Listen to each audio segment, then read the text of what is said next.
What's up, Miss A? It's Bradley, otherwise known as Rad Brad, the science grad.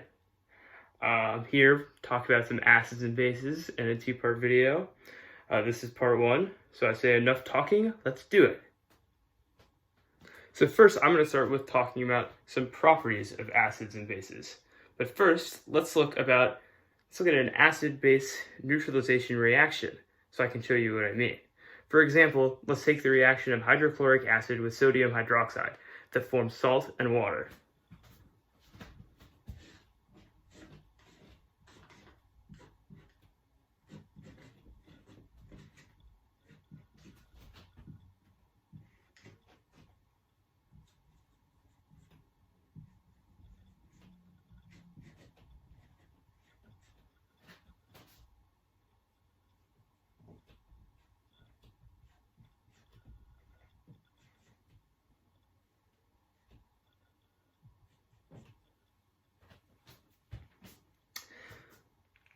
So, this is an example of an acid-base neutralization reaction.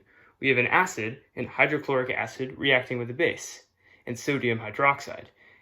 Whenever this happens, with an acid reacting with a base, it always forms an ionic salt, like sodium chloride and water. So now, let's look at some properties of acids and bases. Hydrochloric acid being the acid and sodium hydroxide being the base. So acids, when they're dissolved in water, always give H plus ions away. This H plus ion goes here when dissolved in water. They have a sour taste. They're good electrolytes, or in other words, they're good conductors of electricity. They'll have a pH ranging anywhere from 0 to 7. They turn blue litmus paper red, and it corrodes metals.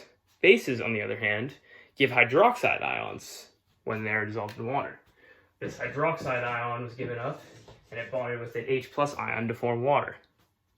They have a bitter taste and a pH anywhere from 7 to 14. They're good electrolytes as well. They are soapy to the touch, and they turn red litmus paper blue. First, before we do anything, we should get started by learning how to name the acids. There are two types of acids: binary acids and ternary acids. Binary acids are acids with only two elements, a hydrogen ion and an anion. Naming these are very simple. All you have to do is put hydro, the name of the element, and then ic acid. For example, if you have a formula HBr, hydrogen and bromine, the acid would be called hydrobromic acid. Ternary acids are a little bit more complicated, but not too difficult. Ternary acids are an acid with a hydrogen ion and a polyatomic ion that contains oxygen. To name these, you have to look at the type of polyatomic ion you're dealing with.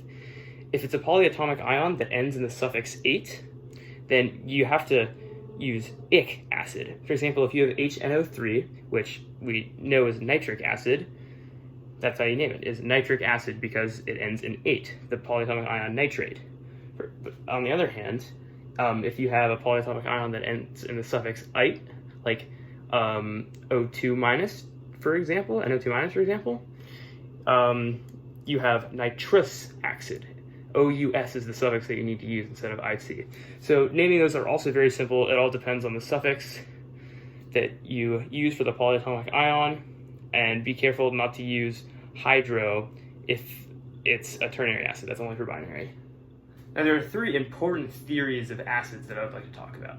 The first one is the Arrhenius theory. Arrhenius says that an acid is a donator of an H plus ion, and a base is a receiver of an H plus ion. So let's look at this reaction right here with sulfuric acid and barium hydroxide. We see that this acid right here, sulfuric acid, donates its 2 hydrogen ions, and barium hydroxide donates its 2 OH ions and accepts these 2 hydrogen ions. So therefore, according to Arrhenius, this is the acid and this is the base. And this theory makes sense because, as we already established, when dissolved in water, acids always release hydrogen ions, and bases always release hydroxide ions, and then they meet up.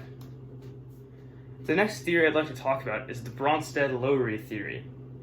Now, Bronsted-Lowry says that acids are donating protons. And if you think about what that means, it's really no different from what Arrhenius is saying. because an H plus ion, which only, like the hydrogen atom would only have one electron in the first place, if it loses its electron and becomes an H plus ion, it's essentially only a proton. So, according to Bronsted-Lowry, this H plus ion should be known as a proton and not an H plus ion, but it doesn't really make a difference. But Bronsted-Lowry also talks about conjugate acids and conjugate bases. So, according to Bronsted-Lowry, the acids are the proton donors and the bases are the proton receivers. But he takes it a step further. The conjugate acid is the product that receives the proton. So in this example, the conjugate acid would be the water because it receives these two protons, and the conjugate base is the one that is left protonless because they donated the proton. And in this example, that would be barium sulfate here. The last important theory of acids and bases is Lewis. And Lewis, like his predecessors of Arrhenius and Bronsted-Lowry, kind of says the same thing, but he talks about electron pairs instead of protons or H plus ions. So he talks about how the acid is going to receive an electron pair and the base is going to donate an electron pair. And we can think about this kind of as the exact opposite of what Arrhenius says, because Arrhenius is saying that the acid is giving away a positive charge, which is kind of like the net charge would be the same as if he were to receive an electron pair. Where on the other hand, the base is accepting this positive charge, which would be the same thing as if they're giving away an electron pair. So just like the previous reactions, Lewis can deduce that sulfuric acid is still the acid because its charge is lower when it accepts an electron pair, and barium hydroxide is still the base because it has a higher charge after accepting the proton or giving away its electron pair. So let's talk about pH. I'm sure we've all seen the pH scale before. Compounds with a pH of 0 to 7 are acidic, compounds with a pH of 7 are neutral, and compounds with a pH between 7 and 14 are basic. So, what the pH scale is measuring is the concentration of hydrogen ions in a compound. So we can use this formula, pH equals the negative log of the concentration of hydrogen ions, in order to find the pH of a substance. So let's take this problem for example. We are given a thing of hydrochloric acid with 0.68 molars of concentration. So what we do is just plug that into the formula. Negative log of 0.68 equals 1.67, and that is the pH of the compound. Now what if we have a compound like sodium hydroxide, and we need to find its pH? It doesn't have any hydrogen ions in it, so how can we find the pH? Well, you're forgetting about pH's long-lost cousin, pOH, which measures the hydroxide concentration of a compound. Now there's a very key formula right here. pH plus pOH always equals 14. So we can use this when we're trying to find the pOH or pH of a substance that doesn't have a hydrogen ion. For example, sodium hydroxide, which is NaOH. Let's say we're given a solution with 0.05 molars of sodium hydroxide. What do?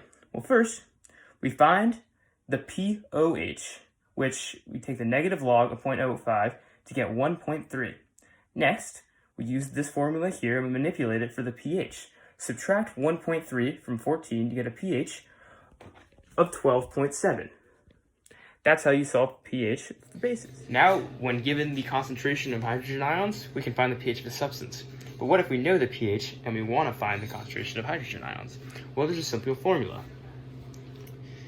The concentration of hydrogen or hydroxide ions can be found by raising 10 to the negative pH.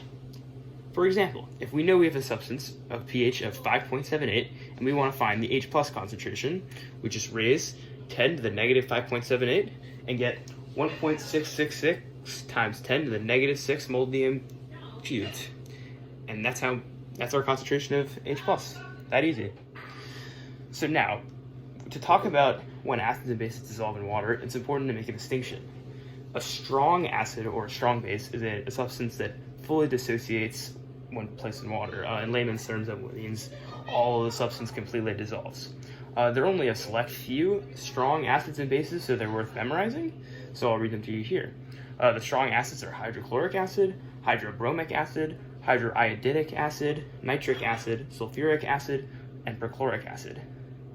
The strong bases are potassium hydroxide, sodium hydroxide, lithium hydroxide, rubidium hydroxide, cesium hydroxide, barium hydroxide, and calcium hydroxide. And strontium hydroxide. Quick tip there when memorizing the bases, just know that every single alkali metal except for francium hydroxide is always going to be a strong base, and then just remember barium, calcium, and strontium from alkaline earth metals also make strong bases. So for all of those that I did not name, they will not fully dissolve in water, but we can find how much of the substance will dissolve by their dissociation constant, which is labeled as Ka or Kb. The dissociation constant is a number that we use to find how much of a substance dissolves, and I will show you how we do that in a minute. And the dissociation constants that we use are given to us. They're pieces of data that we know. We don't really solve for them, we just use them to solve for pieces of information that we want to know about a substance. Okay, so now let's solve a problem using the dissociation constants that we just talked about. What is the pOH of a 0.53 molar solution of ethylamine? The Kb for ethylamine is 2.3 times 10 to the negative 11. Okay, so first we have to make our handy-dandy little ice chart to find the equilibrium concentrations of all of our elements. This water here, it doesn't really matter, it's just showing the reaction. Okay, so we know the initial concentration of ethylamine is 0.53, and none of the ions have formed yet. So now, we know that because it's not a strong base, that not all of it is going to dissolve, only some. So not 0.53, but some amount, which we can represent by x. So the change would be 0.53 minus x, and x amount of these ions will be formed. So our equilibrium concentrations, 0.53 minus x, and x. So now we can put this into our equilibrium expression. So set the equilibrium expression equal to the dissociation constant. And remember, the equilibrium expression is concentration of the products over concentration of the reactants. And just to simplify this a little bit, this x here is negligible because the 0.53 is such a small number, it doesn't really matter, so we can kind of cancel that out. And that's the same thing as saying x squared. So let me just write that real quick. X squared. Okay, so now, if you solve for x correctly, you should get x, which is also the concentration of hydroxide ions here, equals 3.49 times 10 to the negative 1. So now, to find the pOH, we can use the formula, negative log of the concentration of hydroxide ions. So negative log of 3.49 times 10 to the negative 1, you will get a pOH of 5.46. There we go. So that was episode 1. Tune in later for episode 2.